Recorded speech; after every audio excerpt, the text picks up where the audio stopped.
Iglesia Bautista Misionera del Talar le invita a escuchar el siguiente mensaje que edificará su fe.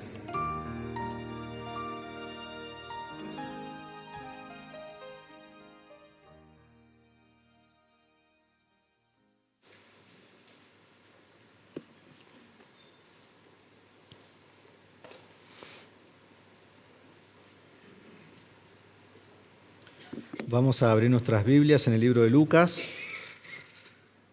Lucas capítulo 11. Nuestro texto en esta mañana es del versículo 21 al versículo 28, pero vamos a leer comenzando en versículo 14, así recordamos nuestro contexto y así llegar hasta el versículo 28. Vamos a leer, dice así, Lucas 11, 14. Jesús estaba echando fuera un demonio que era mudo. Y cuando el demonio salió, el mudo habló. Y las multitudes se maravillaron. Pero algunos de ellos dijeron, Él echa fuera los demonios por Belcebú, príncipe de los demonios. Y otros, para poner a prueba a Jesús, demandaban de Él una señal del cielo. Pero conociendo Él sus pensamientos, les dijo, todo reino dividido contra sí mismo es asolado, y una casa dividida contra sí misma se derrumba. Y si también Satanás está dividido contra sí mismo, ¿cómo permanecerá en pie su reino? Porque ustedes dicen que yo echo fuera demonios por Belcebú. Y si yo echo fuera demonios por Belcebú, ¿por quién los echan fuera los hijos de ustedes? Por tanto, ellos serán sus jueces. Pero si yo por el dedo de Dios echo fuera a los demonios, entonces el reino de Dios ha llegado a ustedes. Cuando un hombre fuerte, bien armado, custodia su palacio, sus bienes están seguros. Pero cuando uno más fuerte que él lo ataca y lo vence, le quita todas sus armas en las cuales había confiado y distribuye su botín. El que no está a mi lado, contra mí está. Y el que a mi lado no recoge, desparrama. Cuando el espíritu inmundo sale del hombre, pasa por lugares áridos buscando descanso. Y al no hallarlo, dice, volveré a mi casa de donde salí. Y al llegar la encuentra barrida y arreglada. Entonces va y toma consigo otros 7 espíritus peores que él. Y entrando moran allí. Y el estado final de aquel hombre resulta peor que el primero. Mientras Jesús decía estas cosas, una de las mujeres en la multitud alzó la voz y dijo, dichosa la matriz que te concibió y los senos que te criaron. Al contrario, le contestó Jesús, dichosos los que oyen la palabra de Dios y la guardan. Oremos. Padre, venimos ante ti en esta mañana con nuestra mente y nuestro corazón enfocados en este texto, en estas palabras. Y quizás es un texto que hemos leído y pasado rápidamente, no sabemos exactamente todo lo que significa, pero es tan importante el argumento de Lucas y pedimos que en esta mañana nos ayudes a entenderlo, que haya claridad en el mensaje, que haya claridad en la predicación, que podamos leer el texto y así entender el texto y así poner en práctica el texto. Te pido, Señor, que nos guíes, que nos des sabiduría, que nos enseñes y que tomemos lo aprendido y lo pongamos cada día en nuestra vida en acción. Lo pedimos en el nombre de Jesús. Amén. Al final del versículo 23 dice, el que no está a mi lado, contra mí está. Y te hago una pregunta en esta mañana. ¿Estás con Cristo o estás en contra de Cristo? ¿Estás con Cristo o estás en contra de Cristo? Esa es la pregunta del texto en esta mañana. En su evangelio nosotros hemos visto que Lucas presenta a Cristo de manera con certeza y argumentos irrefutables, muestra que Cristo es el Hijo de Dios. Cristo es el Hijo de Dios. En capítulo 1, versículo 31 y 32, esto lo afirmó el ángel Gabriel cuando hablaba con María. Le dijo que concebiría un hijo, y 32 dice, este será grande y será llamado Hijo del Altísimo. En capítulo 2, versículo 49, esto afirmó Jesucristo cuando estaba perdido, o sea, los padres pensaban que estaba perdido y lo encuentran. Y dice, entonces Él les dijo, ¿por qué me buscaban? ¿Acaso no sabían que me era necesario estar en la casa de mi Padre? En capítulo 3, 22, el Padre afirma esto en el bautismo de Jesús. Dice, y vino una voz del cielo que decía, tú eres mi Hijo amado, en ti me he complacido. Lo mismo vemos en capítulo 9, versículo 35. En la transfiguración dice, y una voz salió de la nube que decía, este es mi Hijo, mi escogido, oigan a Él. Entonces el ángel dice, Él es el Hijo de Dios. Jesús dice, yo soy el Hijo de Dios. El Padre dice, este es mi Hijo. Pero no solo ellos, sino también el diablo.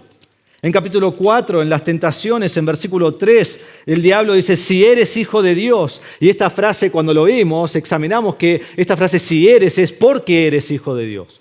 Porque eres hijo de Dios hace tal cosa.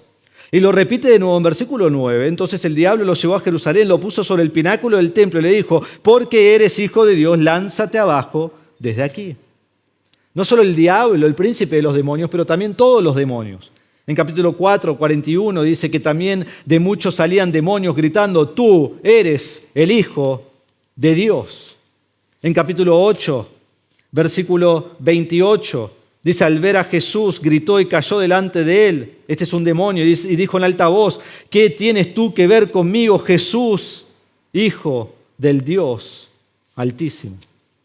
Él es el Hijo de Dios. Y como Hijo de Dios, Él tiene todo poder y toda autoridad. Y Lucas nos ha mostrado que Él tiene poder sobre los demonios, poder sobre el mar y los peces, poder sobre la inmundicia, incluyendo la lepra misma, poder sobre toda enfermedad, sobre toda muerte, sobre el día de reposo, sobre toda la naturaleza, sobre los que están muertos para resucitarlos y aún para crear comida de la nada. Él tiene todo el poder. Él es el Hijo de Dios.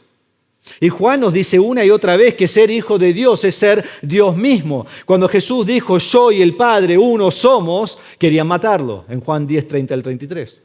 En Juan 5, 17 y 18, Él dijo, hasta ahora mi Padre trabaja y yo también trabajo. Y entonces querían matar a Jesús. Y Él dijo, ¿por qué? Dice, porque te haces igual a Dios.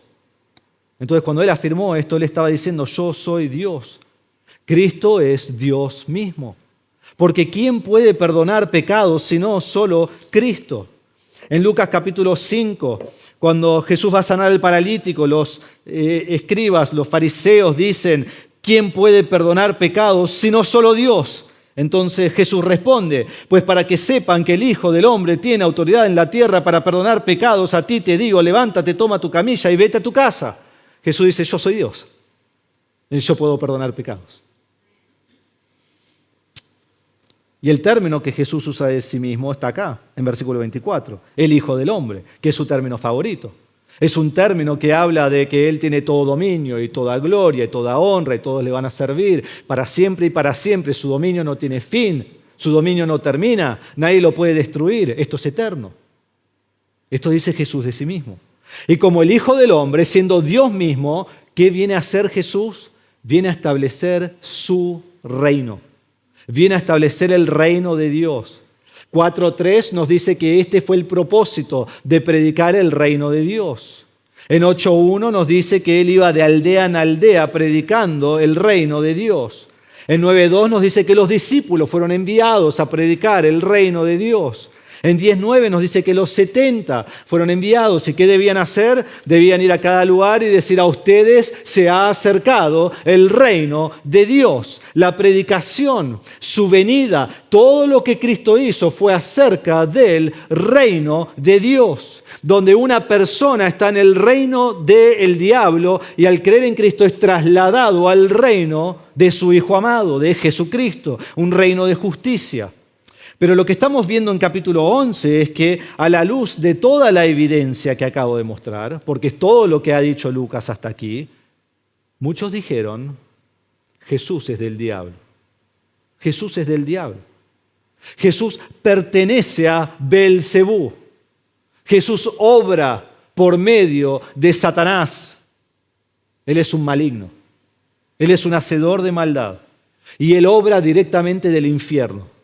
Esa es la respuesta de los fariseos y será la respuesta del pueblo. Entonces, esta es la realidad de Jesucristo. O Jesucristo es Dios o Jesucristo es del diablo. O Jesucristo viene de Dios y procede de Él y es Dios mismo, o Él es del reino de Satanás. Esas son las dos opciones, no hay otra opción. Es solo eso. Y toda persona, al ser expuesto a la verdad de Dios, a la verdad de Cristo, a la verdad del Evangelio, que Él es Dios y que sabe quién es Jesús y por qué vino y cuál es su reino, y la Biblia es clara de que Él es Dios, debe determinar si va a creer en Él o no. ¿Vos creés que Él es Dios? Porque solo hay dos reinos y perteneces a uno o perteneces al otro. Y solo hay dos señores y te sometes a uno o te sometes a otro. Está Jesús y está Satanás. Y todos son esclavos de un dueño. Y todos están en un reino, en un palacio, en una fortaleza, como vamos a ver en versículos 21 y 22. Entonces, ¿vos sos de Dios o vos sos de Satanás?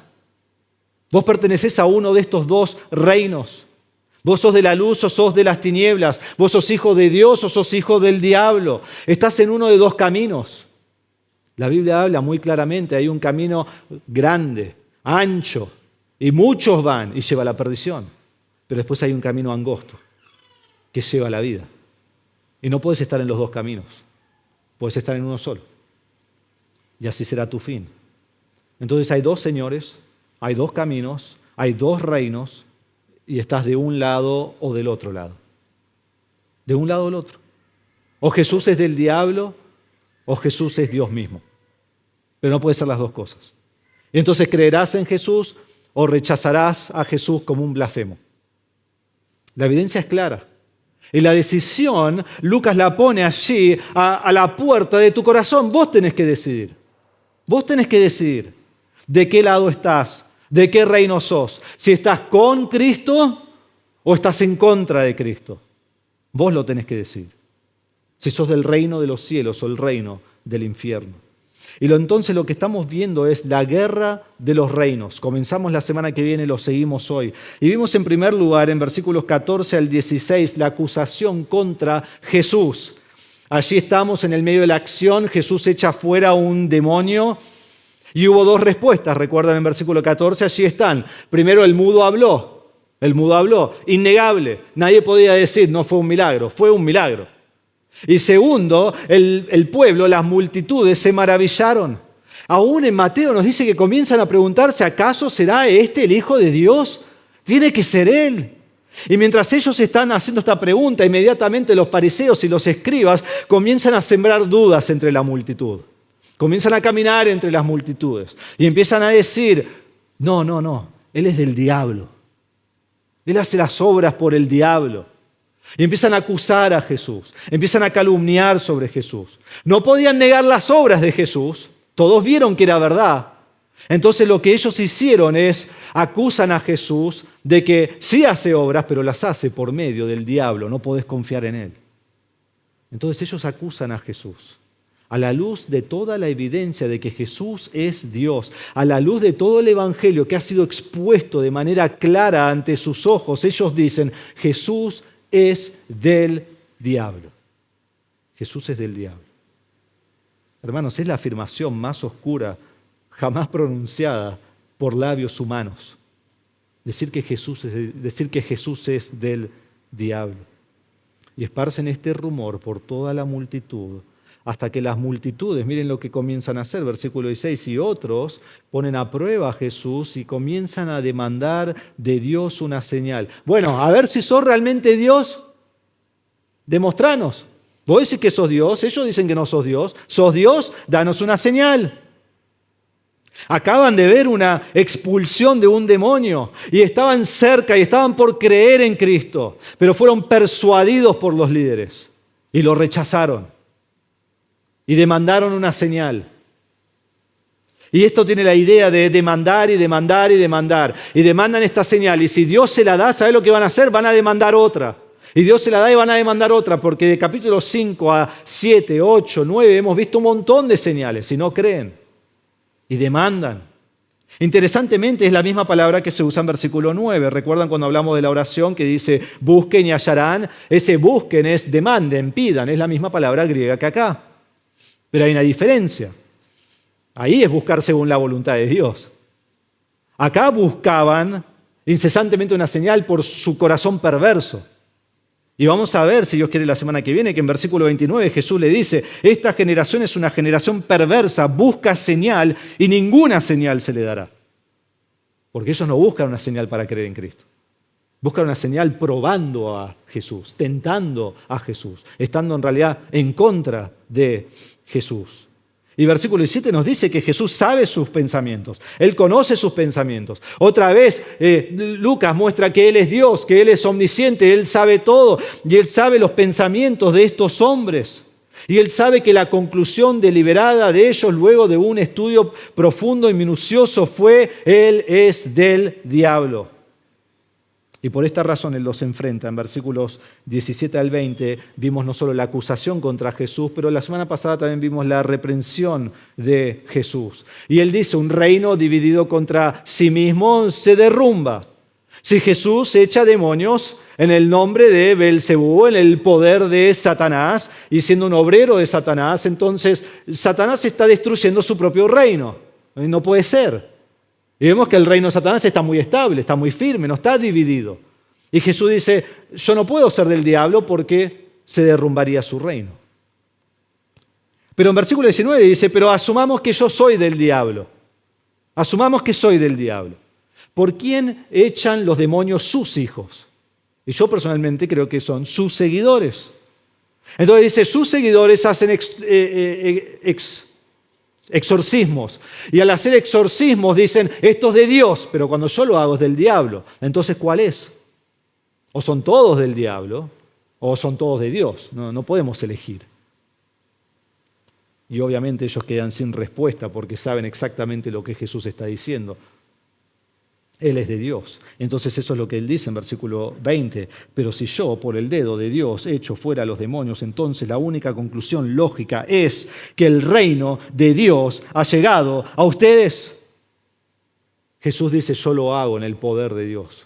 Yo lo hago con el dedo de Dios. Yo soy Dios mismo, obro con poder, y porque yo he venido siendo el Mesías, siendo Dios, obrando con poder, el reino ha llegado. El reino ha llegado. Y eso es lo que estamos viendo y lo que hemos estado viendo en todo Lucas, que el reino ha venido y Cristo viene y está atacando el reino de Satanás, está socavando el reino de Satanás. No está con Satanás, está en contra de Satanás. Y entonces va a dar dos enseñanzas para llevar este punto a su meta, digamos, para que puedan entender de lo que está hablando. Y lo que va a mostrar en versículos 21 al 23 es que o estás del lado de Cristo o estás del lado del diablo. Y lo que va a mostrar en 24 al 26 es lo que pasa cuando estás del lado del diablo. Entonces pasamos a la enseñanza por Jesús. La enseñanza por Jesús en versículos 21 al 26. Lo tenemos dividido en dos enseñanzas. La primera lo llamé el que no está a mi lado, contra mí está. El que no está a mi lado, contra mí está. Y decís, wow, pastor, qué sabio que sos. Sí, lo saqué de versículo 23. ¿Sí? Palabra por palabra, a menos que tengas otra traducción. El que no está a mi lado, contra mí está. Dice así, cuando un hombre fuerte. Y ya vamos directo a lo que esto significa, porque sabemos cómo es un palacio, cómo guardan todo, cómo son los ejércitos, todo eso lo sabemos. El hombre fuerte es Satanás. Satanás, como sabemos por su contexto, es lo que está hablando. La ilustración tiene que ver con todo lo que acabamos de ver. El hombre fuerte es Satanás. Y él es un ser extremadamente poderoso. Fue por su poder que guió a toda la raza humana al pecado. En el poder de Satanás. Él trajo muerte a todo el mundo. Vos naciste en pecado por el poder de Satanás.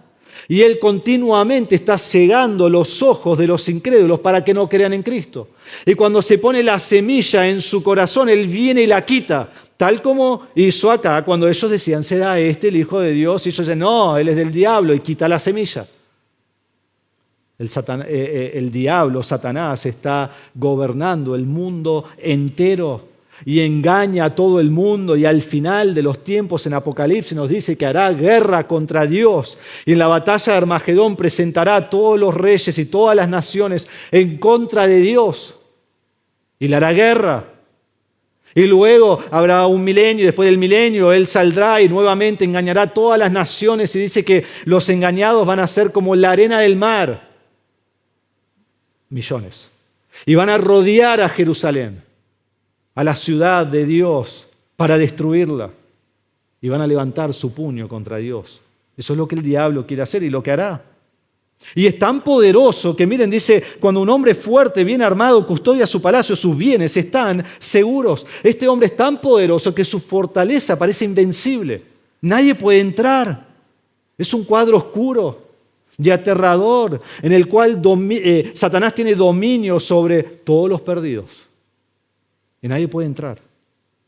Él tiene su reino, su armamento, su seguridad y está custodiando. Y es inaccesible librar a los que están ahí adentro. Y dice aquí que sus bienes están seguros. Las almas están cautivas bajo su poder, bajo su garra. Y no pueden salir. Están esclavizadas, están en cadenas. Todo está seguro, todo marcha de acuerdo a su plan. Tiene un poder intocable. Y si terminamos ahí nos vamos desesperanzados, ¿no? Pero versículo 22, un hermoso pero. Pero cuando uno más fuerte que él lo ataca y lo vence, le quita todas sus armas en las cuales había confiado y distribuye su botín. Pero hay alguien más fuerte. ¿Quién es este? Contexto, Jesús. Jesús. Este es Jesús mismo. Y él viene y lo ataca. Y cuando viene, lo vence. Y le quita todas sus armas. Y toma todo su botín. Este es Jesús. Este es el Todopoderoso. Y 1 Juan 3:8 nos dice que Jesús ha venido para destruir las obras del diablo. En Lucas 4:18 vimos que viene a librar a los cautivos, que viene a poner libertad a los oprimidos, a los que están en cadenas bajo el poder de Satanás, la muerte y el pecado. Pero sobre todo Jesús viene para conquistar con una victoria segura y final sobre Satanás y los demonios, y lo hace por ir a la cruz por nosotros. En Hebreos 2:14 dice así: así que por cuanto los hijos participan de carne y sangre, también Jesús participó de lo mismo para anular mediante la muerte el poder de aquel que tenía el poder de la muerte, es decir, el diablo. Él viene para destruir al diablo, para destruir la muerte. Y lo hace triunfando en la cruz. Escuchen Colosenses 2:14, dice: habiendo cancelado el documento de deuda que consistía en decretos contra nosotros y que nos era adverso, y lo ha quitado de en medio y clavándolo en la cruz, habiendo despojado a los poderes y autoridades, hizo de ellos un espectáculo público, triunfando sobre ellos por medio de él. Dios el Padre triunfó por medio de la obra de Cristo en la cruz. Sobre todos, sobre el diablo, sobre la muerte, sobre el pecado. Y en el día final, cuando Satanás se levante con su ejército contra Jesús en la batalla de Armagedón, en Apocalipsis 19, 11 en adelante, Dios los va a apresar así en un segundo. Y Satanás va a ser puesto por 1000 años atado en un abismo, y por esos 1000 años solo van a ver los creyentes que entran en el milenio. Ellos van a tener hijos y Cristo va a reinar y va a parecer que todos son buenos y todos son creyentes y todo hermoso. Satanás va a ser desatado, él va a engañar a las naciones que van a ser como la arena del mar, van a rodear a Jerusalén y Dios va a hacer descender fuego y en un segundo los mata a todos. Decís, wow, todo eso está en la Biblia, sí, Apocalipsis 20, léelo. Y después, en Apocalipsis 20, el diablo es arrojado al lago de fuego eterno, y eterno significa eterno, para siempre, sin fin. Y Cristo tiene la victoria. La victoria ya está hecha en la cruz, pero culmina en el diablo siendo arrojado al lago de fuego eterno. Cristo tendrá la victoria. Dios es el victorioso. Él va a obtener la victoria final, ya la ha obtenido. Es solo cuestión de tiempo. ¿Y por qué no nos lo da ahora? Porque tenemos que seguir predicando el Evangelio. Personas deben ser añadidas a Cristo. Entonces, uno por uno, lo que hace Cristo es que Él va entrando a este palacio, Él vence a Satanás y uno a uno va sacando las almas que son convertidas a Él. El botín es increíble. El botín, yo creo, es la salvación y todos los beneficios que vienen con la salvación. No hay mayor victoria, no hay mayor botín que este. Y debemos ver que solo Cristo puede destruir las obras del diablo. Solo Cristo. Entonces Satanás y los demonios no lo pueden detener. Satanás y los demonios son poderosos, pero ante Cristo son sin poder, sin poder. Entonces te ruego, si vos estás acá en esta mañana y vos no has creído en Cristo como tu Salvador, vos estás esclavizado. Vos estás en cadenas. Vos no podés salir de este palacio. Pero lo hermoso es que viene Cristo, que ha muerto en la cruz por tu pecado y ha resucitado y ha vencido la muerte, y Él te ofrece la libertad. Y Él dice, si vos te arrepentís y crees en mí como tu Salvador, entonces las cadenas se sueltan. Y sos libre, y sos quitado de este palacio y trasladado de este reino a su reino perfecto. ¡Qué hermoso! ¿Y qué tengo que hacer a cambio? Nada, vos sos de Cristo ahora. Sos un esclavo de Él. ¡Qué hermoso! En Cristo la victoria segura. Entonces viene el principio aquí en versículo 23. Dice, el que no está a mi lado contra mí, está. Y el que a mi lado no recoge, desparrama. Entonces es muy claro. O estás con Jesús o estás en contra de Jesús. Más claro que eso no puede ser. Entonces la pregunta es, ¿de qué lado estoy? ¿De qué lado estoy? No hay terreno neutral, no hay punto medio, no existe una tercera opción. Bueno, yo estoy más o menos de acá, de allá. No, esa persona está del lado del diablo. El más o menos está del lado del diablo. Un pie en cada lado es del diablo. ¿Estoy con Cristo o estoy con el diablo? ¿Estoy con Cristo o estoy en contra de Cristo? En contra de Cristo. Y para siempre permaneceré en esa fortaleza con el diablo y en el final seré arrojado al mismo lugar que el diablo. Eso es lo que me dice Apocalipsis 20, 10 al 15, que allí será arrojado. Entonces estoy con Cristo o estoy en contra de Cristo. Y si estoy con Cristo, esto se ve de manera práctica en mi vida. O vivís en santidad o vivís en impureza. Son las características de estar con o sin Cristo.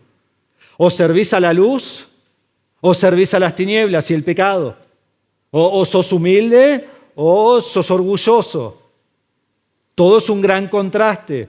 O estás obedeciendo a la palabra de Dios o al contrario, te opones a la palabra de Dios. No hay un poquito de cada cosa. Es uno o el otro. Esto es una guerra y vos tenés que decidir de qué lado de la guerra estás. Tenés que decidir. Y decidir creer en Cristo como tu Salvador es decidir tener una lealtad a Cristo como tu Señor y tu amo y vivir para Él. J.C. Ryle dijo así en el siglo XVIII, que sea la determinación firme de nuestra mente que serviremos a Cristo con todo nuestro corazón si es que le servimos, que no haya reservas, ni compromisos, ni tinieblas. Esa debe ser nuestra vida. Esa es nuestra vida como creyentes. Esa es nuestra vida si estamos con Cristo. Entonces Jesús le dice al final, y el que a mi lado no recoge, desparrama. ¿Jesús para qué viene? Juan nos dice que viene para reunir su rebaño. Viene para buscar sus ovejas.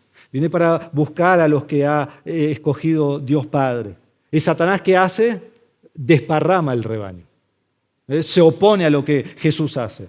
Entonces debes escoger, ¿voy a ayudar a Jesús a recoger o voy a estar del lado del diablo y voy a desparramar? ¿Voy a predicar el Evangelio para que otros vengan a Cristo, tanto con mi hablar del Evangelio y mi vivir el Evangelio, o voy a desparramar poniéndome en contra del Evangelio, oponiéndome al Evangelio? ¿Qué voy a hacer?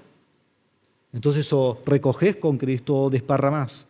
Y Jesús dice, el que no está a mi lado, contra mí está. La segunda enseñanza la vemos en versículo 24 al 26.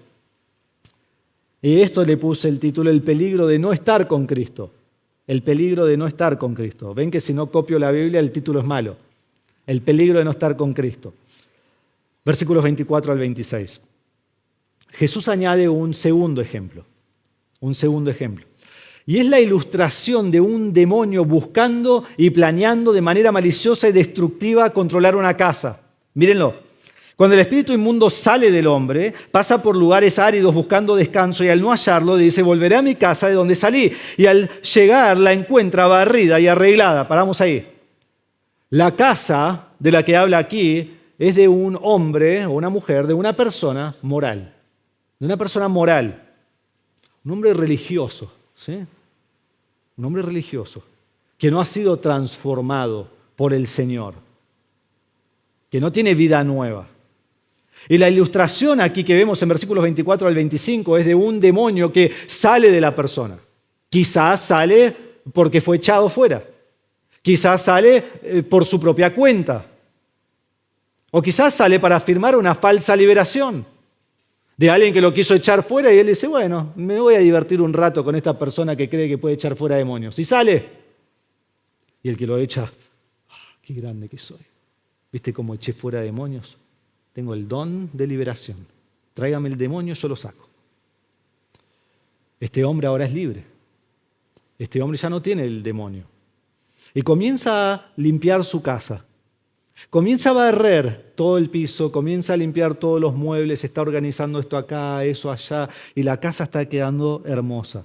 Esto representa al religioso, al que es moral, está limpiando toda su vida externa. Y parece que está haciendo bien. Parece que está haciendo bien. Parece que toma buenas decisiones. Parece que está arreglando todo. Y él, habiendo sido liberado del demonio, todos miran y dicen, wow, mira cómo cambió su vida. Esto es increíble. Pero nunca responde al Evangelio. Quizá porque no se le predicó. Eso es lo que pasa hoy en día. Echan fuera demonios, entre comillas, y no predican el Evangelio. Entonces quizá no se le predicó. O quizá rechazó. Su vida nunca fue transformada. Entonces el demonio vuelve. Luego de buscar y buscar dónde apoyarse, dónde estar, dónde habitar. Y versículo 25 dice, y al llegar la encuentra barrida y arreglada.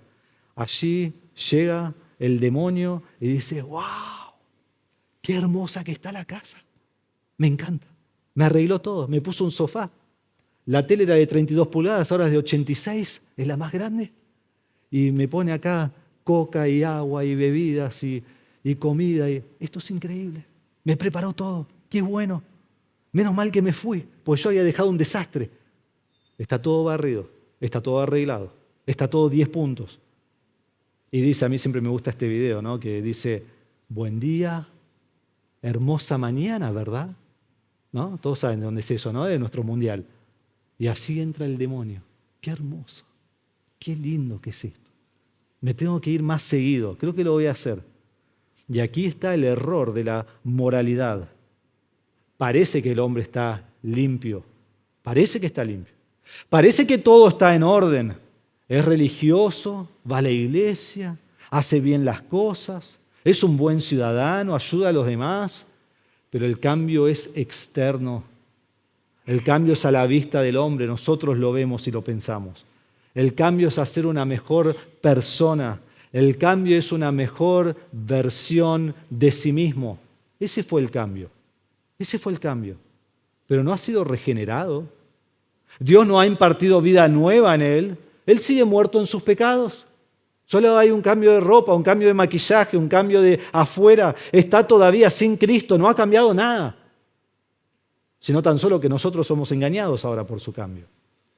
¿Y qué ocurre? Versículo 26. Entonces va y toma consigo otros 7 espíritus peores que él. Y entrando, moran allí. Y el estado final de aquel hombre resulta peor que el primero. Un cambio externo de moralidad solo expone a una persona a un peligro mucho mayor. Mayor, no es algo bueno. Es algo terrorífico. Es algo horrible. Engañosamente cree que Dios lo protege, que está en el reino de Dios y tiene su casa linda y su casa arreglada y todo está bien, y el demonio vuelve y dice, esto es espectacular, me encanta. Voy a buscar a 7 amigos míos que son peores que yo. Y vienen los 8 y habitan. Y esta palabra habitar es habitar permanentemente en este hombre. Y él ahora es 8 veces peor de lo que era antes, y encima estos son peores que el demonio que estaba. Y toman control de este hombre. Y lo devoran, y lo destruyen, y lo derrumban completamente. qué terror que Satanás encuentre su casa en tu alma. Qué terror.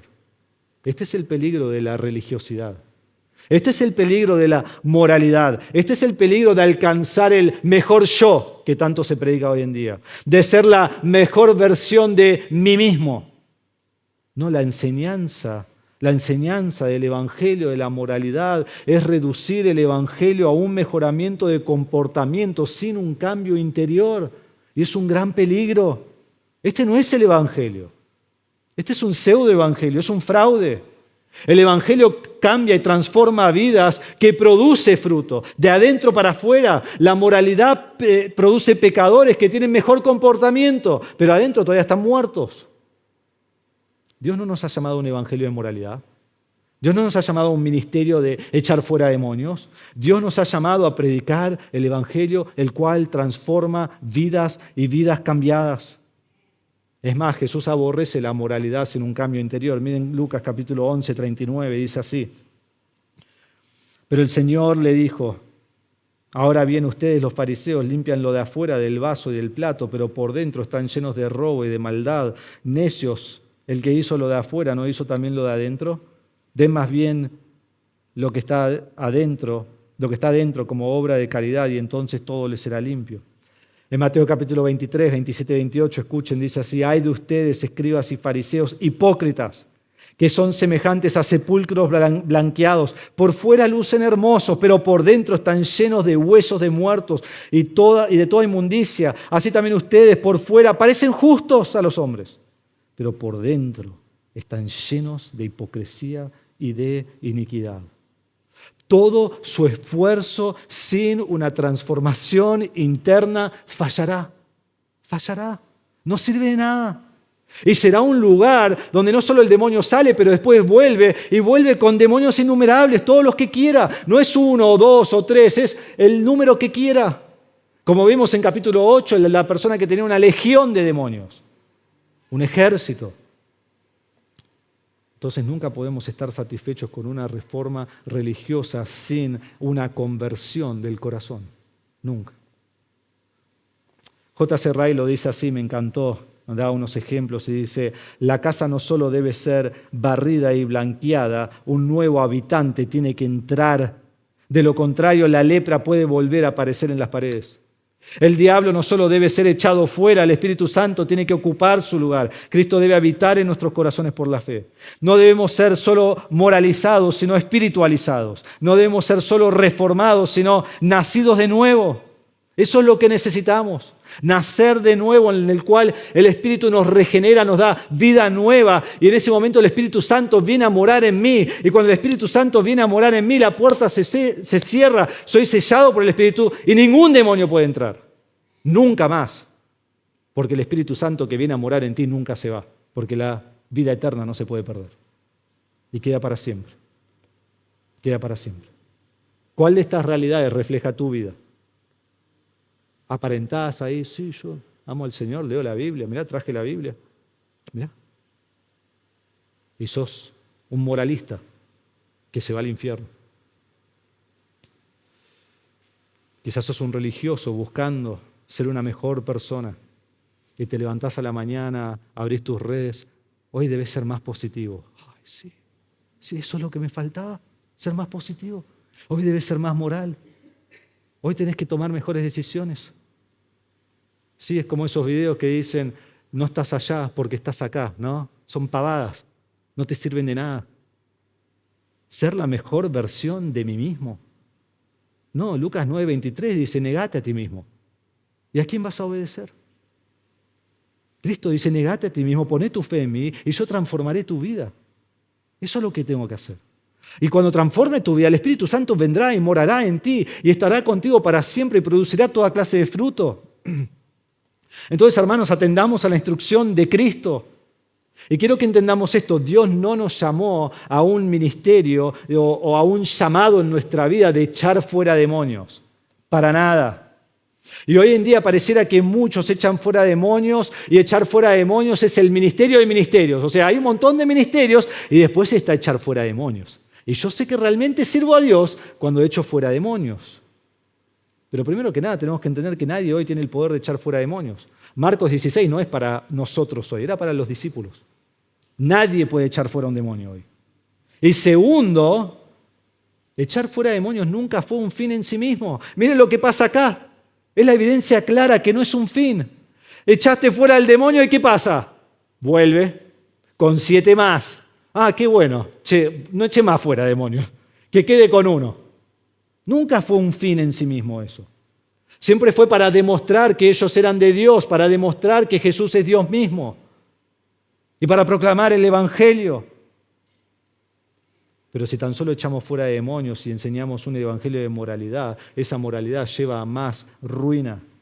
La verdadera enseñanza del evangelio es una obra de Cristo cuando vos te arrepentís de tus pecados y crees en Cristo que murió en la cruz por tus pecados y resucitó al tercer día, y entonces el Espíritu Santo te da vida nueva y viene a morar en ti, y ahí ya nunca más puede entrar el diablo. Esta es la enseñanza de Jesús. Versículos 21 al 24, el que no está a mi lado, contra mí está. Versículos 24 al 26, vemos el peligro de no estar con Cristo. Y es un gran peligro. Si vos no estás con Cristo hoy, este es el peligro que vos estás enfrentando. Es un peligro horrible, de mucho miedo, que lleva mucha tristeza. Entonces pasamos de la enseñanza por Jesús, cuarto y último, a la bienaventuranza en Jesús. La bienaventuranza en Jesús. Vemos una interrupción acá. Mientras Jesús decía estas cosas, una de las mujeres en la multitud alzó la voz y dijo. Lucas escribe 2 versículos que ni Mateo ni Marcos mencionan en esta sección en sus evangelios. Solo Lucas lo escribe. Y es un simple relato en el cual se ve nuevamente el amor y la ternura de Cristo al ministrar a mujeres. Y Cristo tenía mucha ternura hacia las mujeres. Y una tras otra vez en el libro de Lucas vemos cómo Jesús les ministra. En capítulo 7, versículos 11 al 16, vemos que Jesús resucita el hijo de una viuda, y en versículo 13 dice, al verla el Señor tuvo compasión de ella y le dijo, no llores. Ahora estamos en una cultura donde la mujer no importa, pero para Jesús sí importa.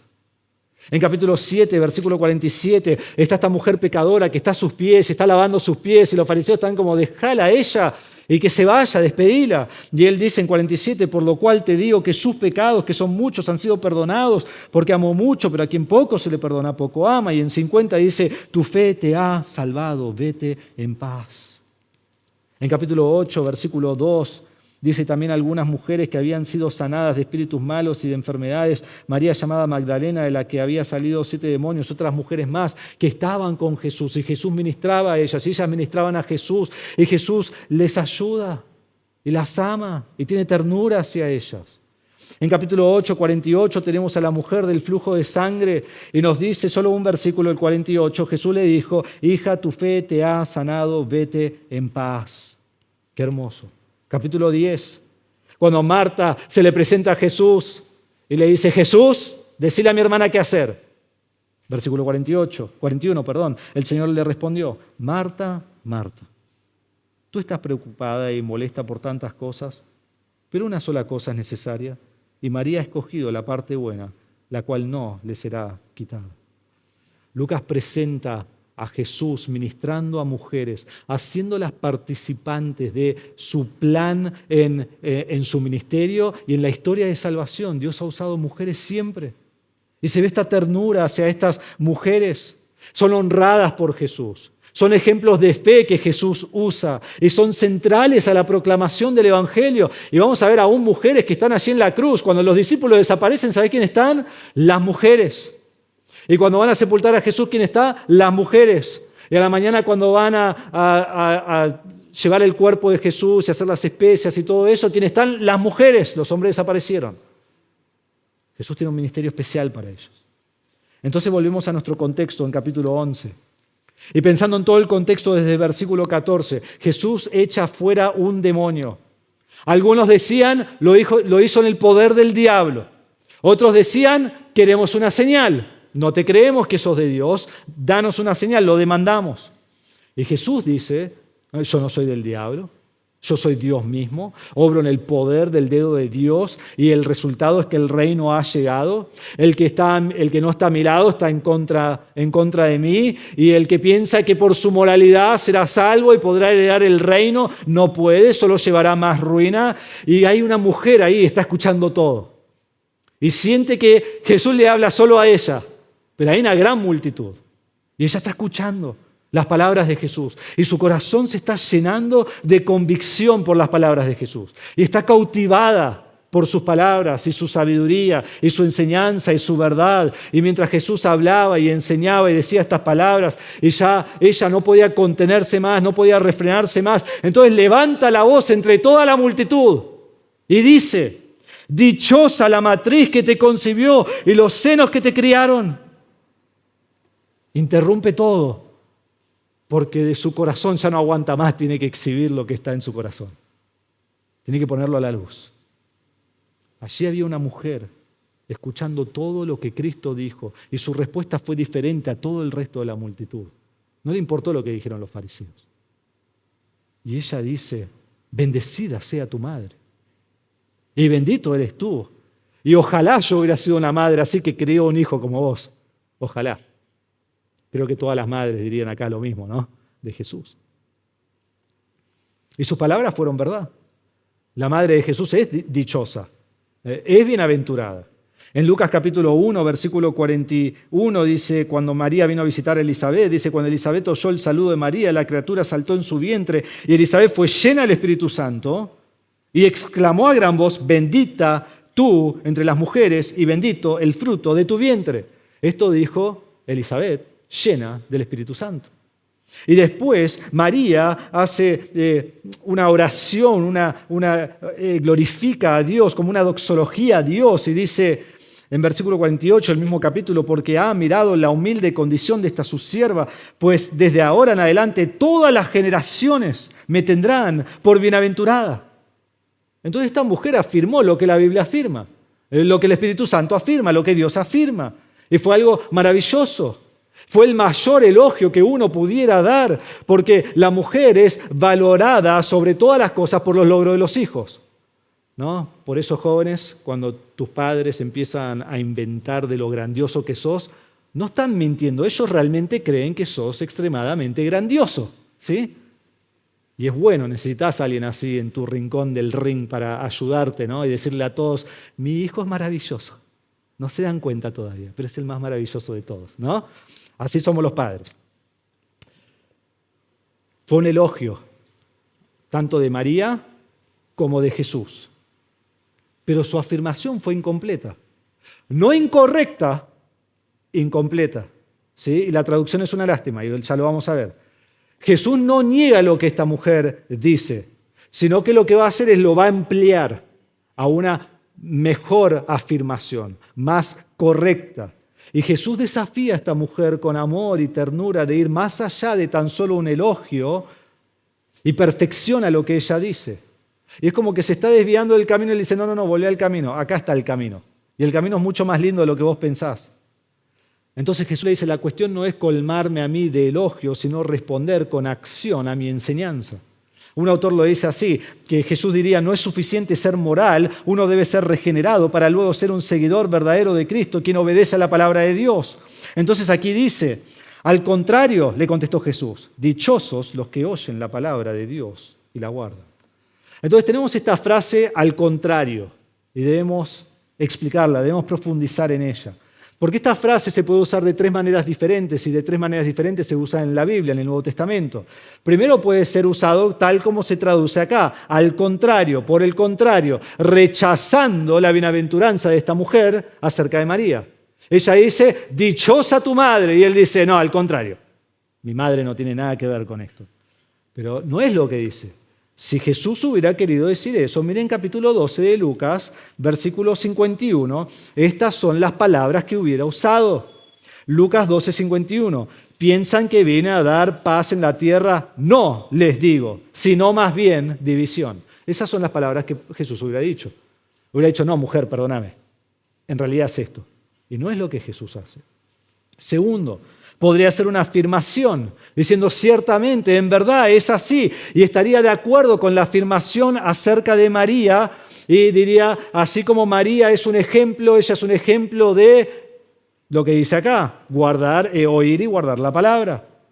Pero si él hubiera querido afirmar exactamente lo que dice esta mujer, hubiera usado las palabras como usa en Lucas capítulo 7, hablando de Juan el Bautista. En versículo 26 dice, ¿pero qué salieron a ver? ¿Un profeta? Sí, les digo, y uno que es más que un profeta, donde afirma exactamente eso.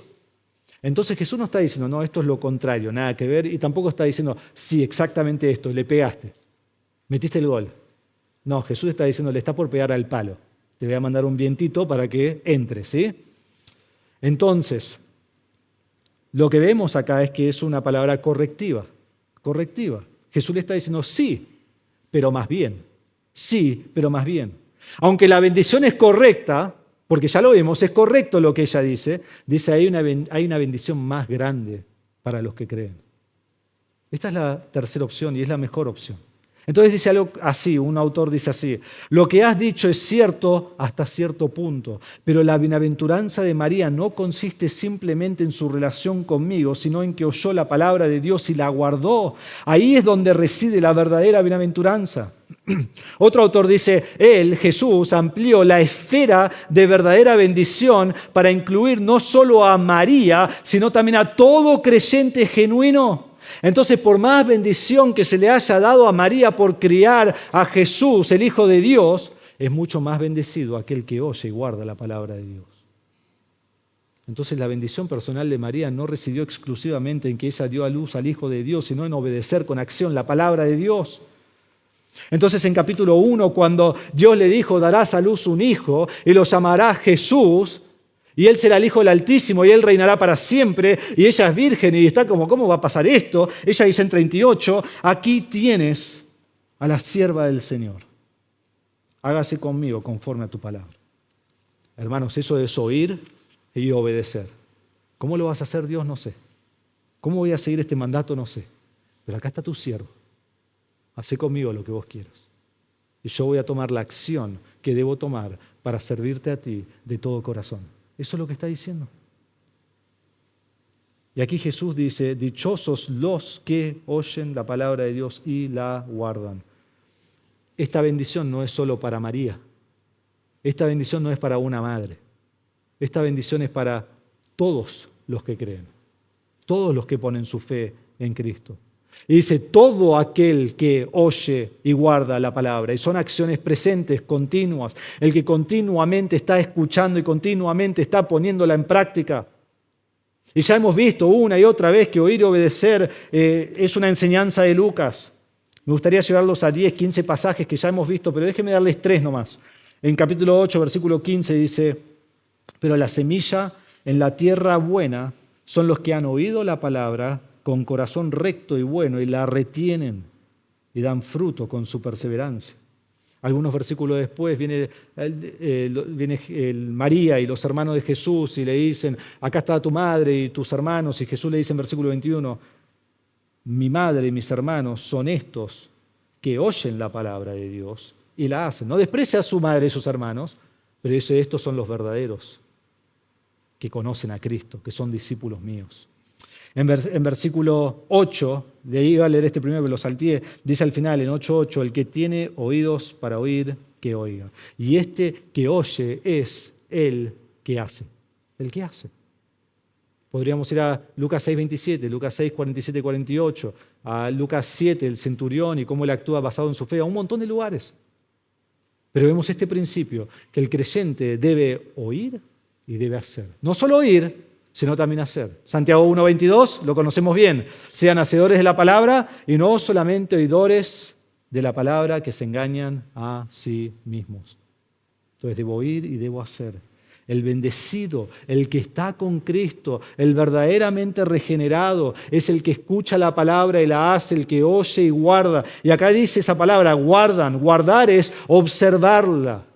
Guardar es seguirla, guardar es cuidarla, es continuar en el mandato y seguir el mandato de Dios para no quebrantar los mandatos, es vivir para agradar a Dios. Escuchen lo que dice Pablo, 2 Corintios 5:9.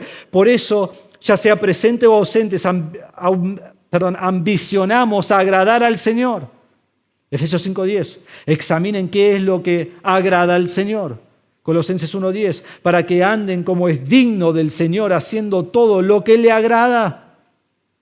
1 Juan 3:22, y todo lo que pidamos lo recibimos de Él porque guardamos sus mandamientos y hacemos las cosas que son agradables delante de Él.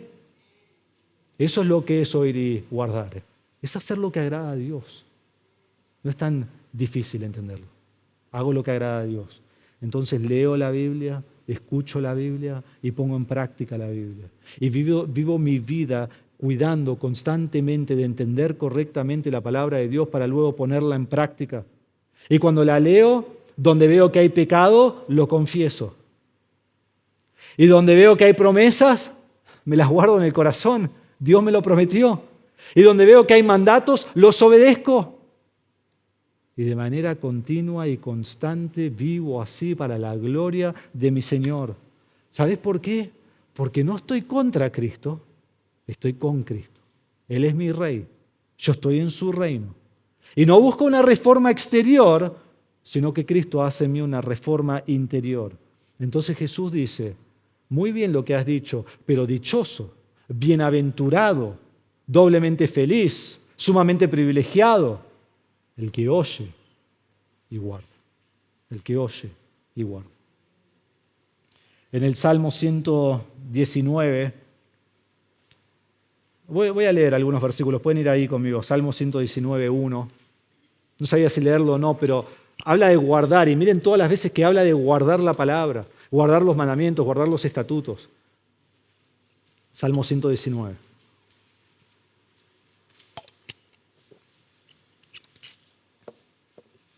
Versículo 1. Y miren cómo comienza, porque estas palabras del comienzo muestran quién realmente es doblemente feliz y doblemente bendecido. Salmo 119, 1 dice, cuán bienaventurados son los de camino perfecto, los que andan en la ley del Señor. Cuán bienaventurados son los que, acá está, guardan sus testimonios y con todo el corazón lo buscan. No cometen iniquidad, sino que andan en sus caminos. Tú has ordenado tus preceptos para que los guardemos con diligencia. Ojalá mis caminos sean afirmados para guardar tus estatutos. Entonces no seré avergonzado al considerar todos tus mandamientos. Con rectitud de corazón te daré gracias al aprender tus justos juicios. Tus estatutos guardaré. No me dejes en completo desamparo. Versículo 9. ¿Cómo puede el joven guardar puro su camino? Guardando tu palabra.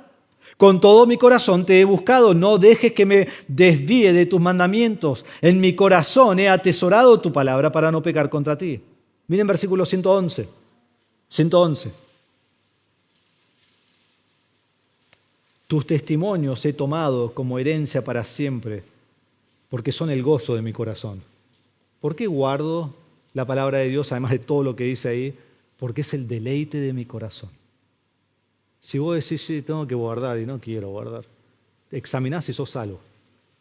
Porque el que es salvo es el deleite de su corazón, guardar la palabra. Y cuando la guarda, él es sumamente bienaventurado, sumamente dichoso, como dice el Salmo 119.